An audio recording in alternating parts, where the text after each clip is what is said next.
ನಮಸ್ಕಾರ. ಚಂದನ ವಾಹಿನಿಯ ಎಲ್ಲ ವೀಕ್ಷಕರಿಗೂ ಯೋಗ ಕಾರ್ಯಕ್ರಮಕ್ಕೆ ತಮ್ಮೆಲ್ಲರಿಗೂ ಸ್ವಾಗತ ಸುಸ್ವಾಗತ. ಇಂದಿನ ದಿವಸ ನಾವು ಎಪಿಲಿಪ್ಸಿ ಸಮಸ್ಯೆಗೆ ಯಾವುದೆಲ್ಲ ಯೋಗಾಭ್ಯಾಸವನ್ನು ಮಾಡಬೇಕು ಅಂತಕ್ಕಂಥದ್ದನ್ನು ಹೇಳಿಕೊಡಲಾಗುವುದು. ನಾನು ಕಾರ್ತಿಕ್ ಮಹಾಂತೇಶ್ ಬೆಲ್ಲದ್, ವಿಶ್ವ ದಾಖಲೆಯ ಸಾಧಕ, ಯೋಗ ಪ್ರವೀಣ, ಯೋಗ ಭಾಸ್ಕರ, ದೇಶದ ಸರ್ವಶ್ರೇಷ್ಠ ಯೋಗ ಸಾಧಕ. ನಾನು ನಿಮ್ಮ ಜೊತೆ ಇದ್ದೇನೆ. ಮತ್ತು ನಮ್ಮ ಜೊತೆಗೆ ಇದ್ದಾರೆ ವಿನೋದ್ ದಾಗೆ ಅವರು, ಹಾಗೆ ಮಂಜುಶ್ರೀ ಅವರು. ಈಗ ಎಪಿಲಿಪ್ಸಿ ಯಾವೆಲ್ಲ ಅಭ್ಯಾಸಗಳನ್ನ ಮಾಡೋಣ ಅಂಥೇಳಿ ಇವತ್ತಿನ ಸಂಚಿಕೆಯಲ್ಲಿ ತಿಳ್ಕೊಳ್ಳೋಣ. ಮೊದಲಿಗೆ ಎಪಿಲಿಪ್ಸಿ ಅಂದರೆ ಏನು? ಇದು ನ್ಯೂರೋಲಾಜಿಕಲ್ ಡಿಸಾರ್ಡರ್. ಹೇಗಾಗುತ್ತೆ ಅಂತಂತಂದರೆ ಅದು ಬೈ ಬರ್ತ್ ಕೂಡ ಬೇಬಿ ಪಾರ್ಚುರೇಷನ್ ಮಾಡಬೇಕಾದಾಗೂ ಕೂಡ ಇಂಜುರಿಯಾಗಿಯೂ ಆಗ್ಬೋದು, ಅಥವಾ ಲೇಟರ್ ಆನ್ ನರ್ವ್ ಇಂಪಲ್ಸಸ್ಸು ಸರಿಯಾಗಿ ಬ್ರೈನಿಗೆ ಒಂದಕ್ಕೊಂದು ಕನೆಕ್ಟ್ ಆಗದೆ ಅದು ಪ್ರಾಬ್ಲಮ್ ಬರ್ಬೋದು. ಹೀಗಾದಾಗ ಏನಾಗುತ್ತೆ ಅಂತಂದರೆ ಕುಂಡ್ರಲಿಕ್ಕೆ ಬರಲ್ಲ, ಸರಿಯಾಗಿ ನಿಂದ್ರಲಿಕ್ಕೆ ಬರಲ್ಲ, ಸರಿಯಾಗಿ ಮಾತಾಡಲಿಕ್ಕೂ ಬರಲ್ಲ. ಈ ರೀತಿ ತುಂಬ ಸಮಸ್ಯೆಗೆ ಏನಾಗುತ್ತೆ ಅಂತಂದರೆ ಒಳಗಾಗ್ತಾರೆ. ಆಮೇಲೆ ಇನ್ನೊಂದು ಏನಂತಂದರೆ ಬಾಡಿ ಏನಾಗಿರಲ್ಲ ಅಂತಂದರೆ ಬ್ಯಾಲೆನ್ಸ್ ಇರಲ್ಲ, ತುಂಬ ಶೇಕ್ ಆಗ್ತಾ ಇರ್ತೈತೆ. ಇವನ್ ನಡಿಬೇಕಾದ್ರೂ ಕೂಡ ಯಾವ್ದಾದ್ರು ಕೈ ಹಿಡ್ಕೊಂಡೇ ಹಿಂಗೆ ನಡಿಬೇಕಾಗತ್ತೆ. ಅದು ಕೂಡ ಏನಾಗುತ್ತೆ ಅಂತಂದರೆ ಅವ್ರು ಸ್ಟ್ರೈಟಾಗಿ ನಡೆಯಲ್ಲ, ಕ್ರಾಸಲ್ಲಿ ನಡೀತಾ ಇರ್ತಾರೆ. ಇನ್ನೊಬ್ರು ಸಪೋರ್ಟ್ ಬೇಕಾಗ್ತಿರ್ತದೆ. ಕೆಲವೊಬ್ರಿಗೆ ಕೆಲವೊಂದಿಷ್ಟು ಜನಕ್ಕೆ ನಡಲಿಕ್ಕೂ ಕೂಡ ಕಷ್ಟ ಆಗ್ತಾ ಇರ್ತದೆ. ಮತ್ತು ನಾವು ಏನು ಹೇಳ್ತೀವಲ್ಲ ಅದನ್ನು ಸರಿಯಾಗಿ ಅವ್ರು ಅರ್ಥೈಸ್ಕೋದಿಲ್ಲ. ಎಷ್ಟೋ ಒಂದು ಹೊತ್ತಿಗೆ ಏನೋ ಸ್ವಲ್ಪ ಕೇಳಿಸ್ತಿರ್ತದೆ ಅವರಿಗೆ. ಈ ರೀತಿ ಅವ್ರು ಯಾವುದೇ ಕೆಲಸ ಮಾಡಲಿಕ್ಕೂ ಕೂಡ ಸಾಧ್ಯ ಆಗ್ತಾ ಇರ್ತಿಲ್ಲ. ಇಂಥ ಸಮಸ್ಯೆಗೆ ಪಾಪ ಒಳಗಾಗ್ತಾರೆ ಎಪಿಲಿಪ್ಸಿ ಸಮಸ್ಯೆ ಇದ್ದವರು. ಸೊ ಈಗೆಲ್ಲ ಇವು ಮಾಡ್ತಕ್ಕಂಥ ಅಭ್ಯಾಸ ನಾವು ಪ್ರಾಯೋಗಿಕವಾಗಿ ಮಾಡಿ ಅದರಲ್ಲಿ ಯಶಸ್ಸನ್ನು ಕಂಡಿದ್ದೇವೆ. ಅಂಥ ಅಭ್ಯಾಸಗಳನ್ನು ಇವತ್ತಿನ ಸಂಚಿಕೆಯಲ್ಲಿ ಹೇಳಿಕೊಡಲಾಗುವುದು. ಮೊದಲಿಗೆ ತಳಗಡೆ ಕೂತ್ಕೊಳ್ಳಿ.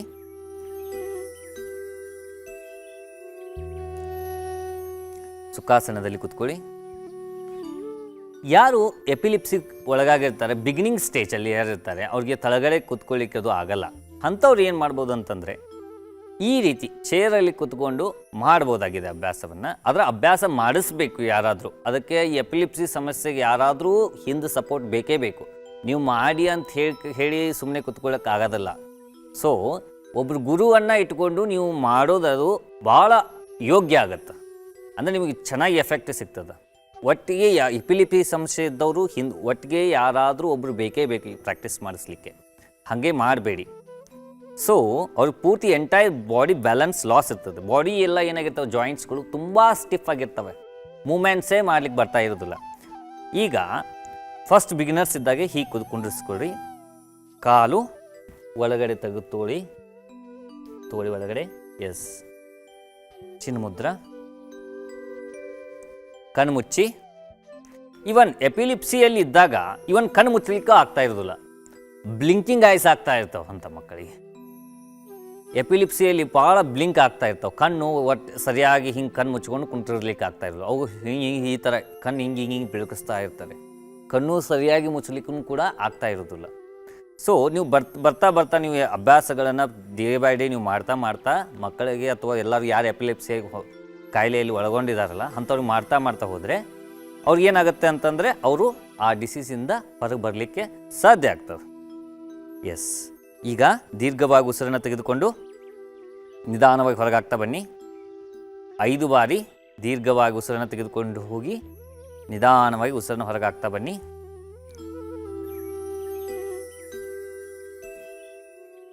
ಉಸಿರಾಟದ ಕಡೆ ಗಮನ ಇರಲಿ.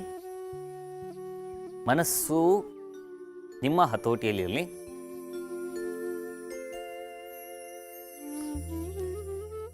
ಉಸಿರು ಹೇಗೆ ತೊಗೊಂಡು ಹೋಗ್ತೀರಾ, ಹೇಗೆ ಬಿಡ್ತೀರಾ ಅದ್ರ ಕಡೆ ಗಮನ ಇರಲಿ. 5 ಬಾರಿ ಉಸಿರಾಡಿಸಿದ ತಕ್ಷಣ ನೀವು ಏನು ಮಾಡಬೇಕಂತಂದರೆ ಓಂಕಾರವನ್ನು ಚಾಂಟ್ ಮಾಡಬೇಕಾಗತ್ತೆ. ದೀರ್ಘವಾಗಿ ಉಸಿರನ್ನು ತೆಗೆದುಕೊಳ್ಳಿ. ಎಸ್. ಚಾಂಟ್ ಮಾಡಿ ಓಂಕಾರನ. ಓ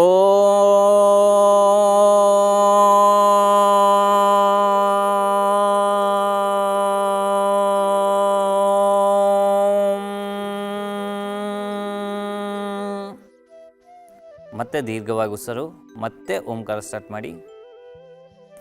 ಓಂ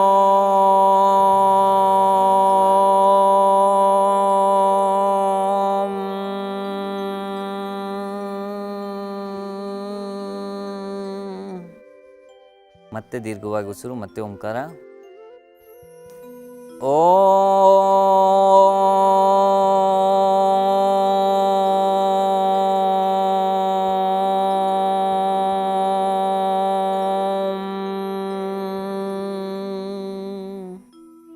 ಮತ್ತೆ ದೀರ್ಘವಾಗಿ ಉಸಿರನ್ನು ತೆಗೆದುಕೊಳ್ಳಿ, ಮತ್ತೆ ಓಂಕಾರ ಸ್ಟಾರ್ಟ್ ಮಾಡಿ. ಓ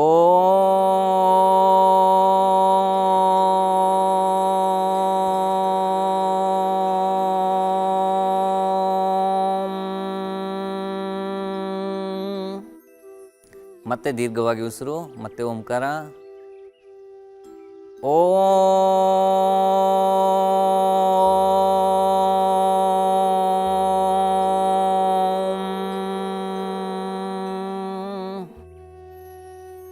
ಇದೇ ರೀತಿ ಸ್ಟಾರ್ಟಿಂಗ್ ಏನು ಮಾಡಬೇಕಂತಂದರೆ ನಾರ್ಮಲ್ಲಾಗಿ ಉಸಿರಾಡಿಸಿ ನೆಕ್ಸ್ಟ್ ಏನು ಮಾಡಬೇಕಂತಂದರೆ ಓಂಕಾರ ಅಭ್ಯಾಸವನ್ನು ಮಾಡಬೇಕಾಗತ್ತೆ. ಬಿಗಿನಿಂಗ್ 5 ಸಾರಿ ಮಾಡಿದರೆ ಸಾಕು, ನಂತರ 12 ಬಾರಿ, ನಂತರ 24 ಬಾರಿ, ನಂತರ 51 ಬಾರಿ ಮಾಡಿದ್ರೂ ಕೂಡ ತುಂಬ ಉಪಯುಕ್ತ ಆಗ್ತದೆ. ಅವ್ರಿಗೆ ಏನಾಗುತ್ತೆ ಅಂತಂದರೆ ಬ್ರೈನ್ ಒಳಗಡೆ ಸೆಲ್ಸಿಗೆ ತುಂಬ ಏನಾಗುತ್ತೆ ಅಂತಂದರೆ ಆಕ್ಸಿಜನ್ ಸಪ್ಲೈ ಆಗುತ್ತೆ.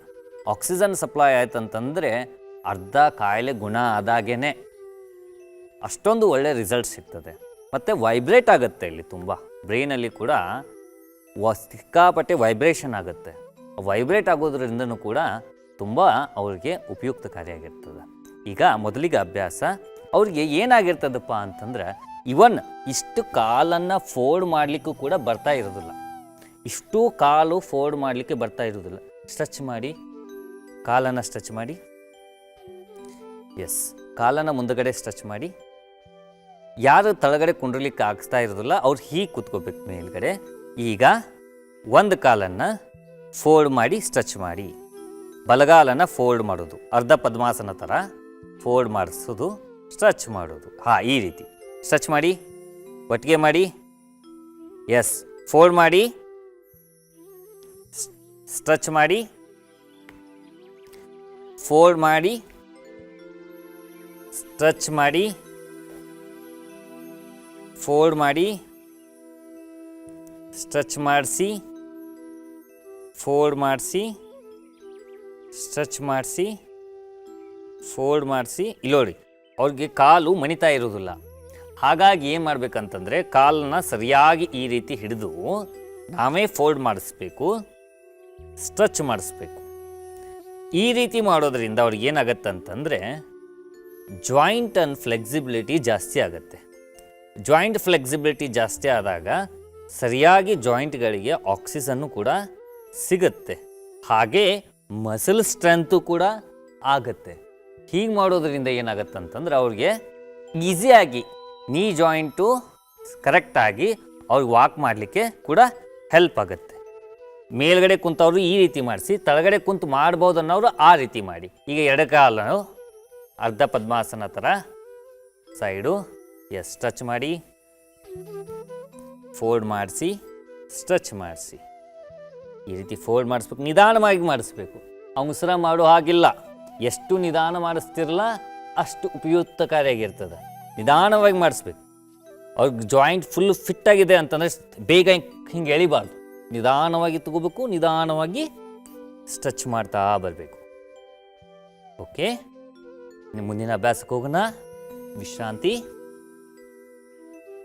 ಈಗ ಒಂದು ಕಾಲನ್ನು ಮೇಲ್ಗಡೆ ಹಾಕ್ಕೊಂಡು ಕೂತ್ಕೋಬೇಕು. ಈ ರೀತಿ ಒಂದು ಕಾಲನ್ನು ಮೇಲ್ಗಡೆ ಹಾಕ್ಕೊಂಡು ಕುಂಡ್ರಲಿಕ್ಕೆ ಹೇಳಬೇಕು. ಅರ್ಧ ಪದ್ಮಾಸನ, ಒಂದು ಕಾಲು ಸ್ಟ್ರೆಚ್ ಮಾಡ್ಲಿಕ್ಕೆ ಹಚ್ಚಬೇಕು. ಈ ರೀತಿ ಮಾಡ್ಲಿಕ್ಕೆ ಹಚ್ಚಬೇಕು.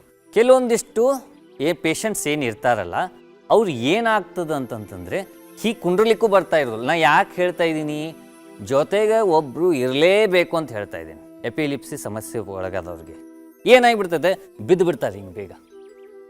ಹಾಗಾಗಿ ಅವ್ರಿಗೆ ಸಪೋರ್ಟಿವ್ ಆಗಿ ನೀವು ಇರಬೇಕಾಗತ್ತೆ, ಇದ್ದು ಮಾಡಿಸ್ತಕ್ಕಂಥದ್ದು.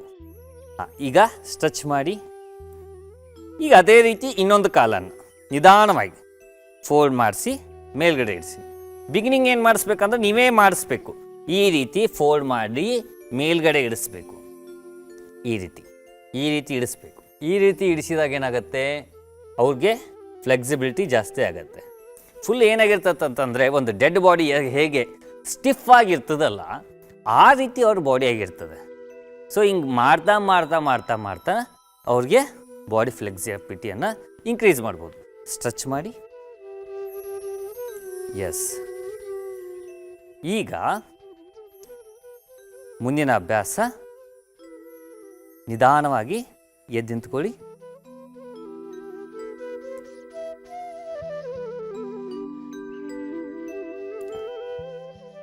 ಈಗೇನು ಮಾಡಬೇಕು ಅಂತಂತಂದರೆ ಹ್ಯಾಂಡ್ ಸ್ಟ್ರೆಚಿಂಗ್ ಎಕ್ಸಸೈಸಸ್.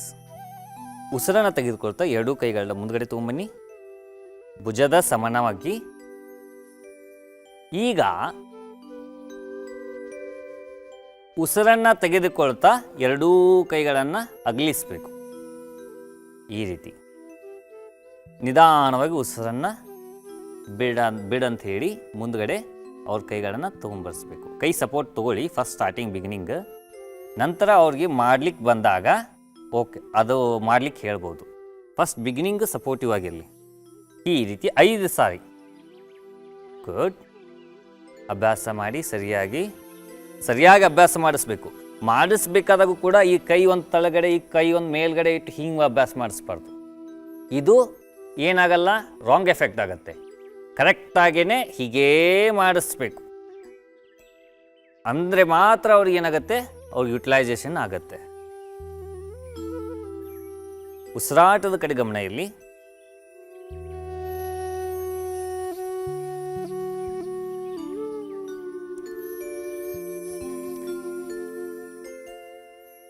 ಹೀಗೆ 5 ಬಾರಿ ಅಭ್ಯಾಸ ಮಾಡಬೇಕು. 5 ಬಾರಿ ಆದ ತಕ್ಷಣ ಎರಡೂ ಕೈಗಳನ್ನ ಮುಂದೆಡೆ ತೊಗೊಂಬನ್ನಿ, ಉಸಿರು ತೆಗೆದುಕೊಳ್ಳಿ, ನಿಧಾನವಾಗಿ ಉಸಿರನ್ನು ಬಿಡ್ತಾ ತಳಗಡೆ ತೊಗೊಂಬರಬೇಕು.